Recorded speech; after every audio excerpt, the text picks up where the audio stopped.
Hi friends, నమస్తే అండి. నేను చెప్పవలసిన విషయం చాలా వరకు తిరుపతి వాళ్ళకి తెలిసే ఉంటుందండి. ఇక తెలియని వాళ్ళు కూడా ఉంటారు. వినాయక చవితి వచ్చిందంటే అక్కడ వినాయక బొమ్మలు ఆ చెరువులో మొన్నటి వరకు కూడా నిమజ్జనం చేస్తూ ఉన్నారు. ఇప్పుడు అది ఒక పార్క్ లాగా చేస్తున్నారు. నేను నిన్న ఆదివారం సాయంకాలం 6:30కి మా పిల్లల్ని తీసుకొని వెళ్ళాను. ఆడుకోవడానికి జారుబండలు, ఉయ్యాళ్ళు ఉన్నాయి. పెద్దవాళ్ళు జాగింగ్ చేయడానికి కూడా చాలా బాగుంది. ఇంతకీ ఆ పార్కు పేరేమిటి అనుకుంటున్నారా? అదేనండి, వినాయక్ సాగర్. అది మన తిరుపతిలో ఉన్నదండి.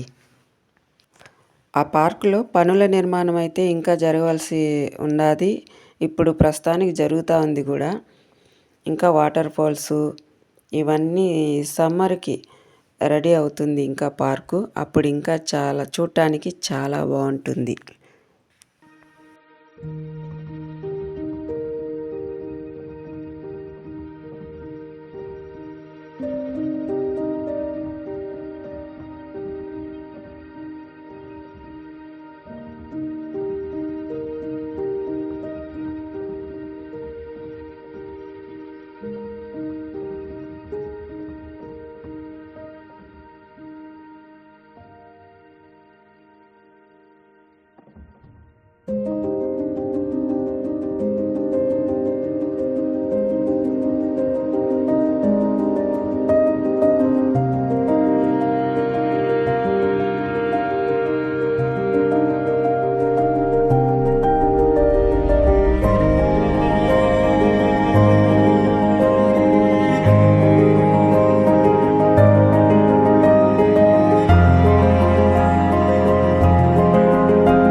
Thank you.